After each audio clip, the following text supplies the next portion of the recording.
o Código Civil, ele entendia que deveria se construir uma nova justiça, uma justiça diferente, uma justiça federal do trabalho, em que o Estado estivesse à frente dela e não cada governo estadual, e que vinha na linha do governo Getúlio Vargas, que logo que subiu ao poder criou uma legislação eleitoral. Um tribunal da justiça eleitoral era federal, para que não ficasse restrita às unidades federativas, os estados da União. E ajuda o trabalho também, porque você tinha a possibilidade do Estado, através da justiça, construir um modelo de nação.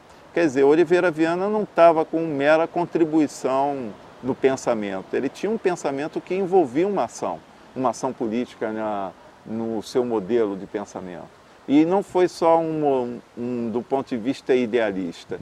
Essa relação ele teve que dialogar com as entidades dos trabalhadores, teve que conhecer a realidade de cada categoria profissional.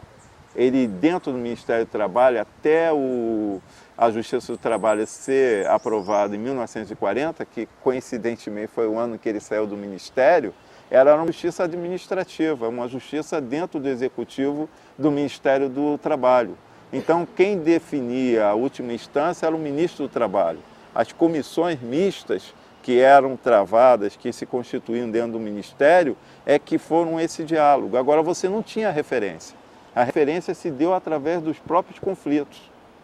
O primeiro conflito, vocês veem, tem um parecer aqui na casa, só para vocês terem ideia, da Railway Company, que era a estrada de ferro explorada pelos ingleses em São Paulo, que demitiu um trabalhador por justa causa e que o Oliveira Viana deu parecer pedindo reintegração dele, do trabalhador, na empresa. Bem, a questão do ponto de vista jurídico, eu acho que não é o mais importante, mas para quem conhece as figuras eminentes do direito, você vai ver quem eram os contratados da empresa britânica que explorava a estrada de ferro de São Paulo.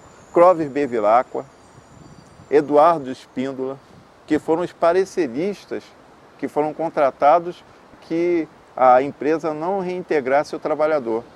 Oliveira Viana, ele discutiu e não era uma discussão oral, fez uma tese contra esses pensadores e acabou tendo a sua tese reconhecida por eles e o trabalhador foi reintegrado. Era inclusive um trabalhador negro, que era parte das estradas de ferro, né? Eu nem sei se essa terminologia poderia ser empregada. Augusto, o que você vai me auxiliar? Eu poderia dizer isso, que era um trabalhador negro? A Constituição de 1981 talvez seja mais ampla, mas ela se coloca com uma série de divergências em torno disso, porque, de repente, depois da ditadura, toda a sociedade se mostrou. Nós ainda estamos num modelo de construção dessa sociedade. Pensadores como Oliveira Viana dão uma contribuição relevante a isso. Não saímos ainda de um modelo, que há uma questão, só para finalizar a palestra, que ele, ao contrário do que nós colocamos, que a nossa sociedade seja solidária, uma sociedade harmônica, sem conflito. Ele, nos seus estudos, discutiu que, do ponto de vista do estudo da sociedade, nós temos uma sociedade que ele categorizou como insolidária. Uma sociedade que ainda está para se constituir, de uma relação de poder que não saiu dos seus grupos parentais, que não saiu dos seus grupos de famílias, de parentesco, em que nossas instituições são privatizadas por esses grupos de poder. Nós ainda não conseguimos, segundo ele dizia na época, e eu acho que isso não foi ainda rompido, não conseguimos sair de uma estrutura de poder que ainda está dentro das grandes famílias. E uma sociedade que, se não está integrada esses núcleos de poder que não são do Estado, que não são das instituições, que são dessas famílias, desses clãs, conforme ele dizia, está fora da relação de inclusão que esses últimos governos têm tentado fazer para a população que não está constituindo isso. As famílias que não têm nomes emblemáticos na história, no sentido do poder, elas têm que pedir permissão o tempo todo para as figuras de poder.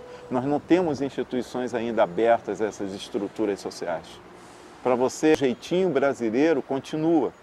E é esse jeitinho brasileiro que é a base do seu estudo da sociedade. Ele está dizendo, para você ocupar e conquistar um espaço na sociedade, você tem que bater a porta de alguém importante. Tem que se incluir dentro de uma relação de lealdade desse clã, de se incorporar dentro dessas famílias para ocupar um espaço de poder. Nós não temos um espaço institucional. A nossa república ainda não se republicanizou-se. Nós temos uma sociedade que ainda instituições que estão à margem desse núcleo social. Isso foi a análise da sociedade. Para isso, nós temos que construir instituições criativas, abertas às mudanças sociais, que elas, dentro dessas estruturas institucionais, possam criar uma nova sociedade, um novo Estado. Porque estamos ainda longe disso. Não é à toa que os projetos de bolsas que tem aí, projetos, programas,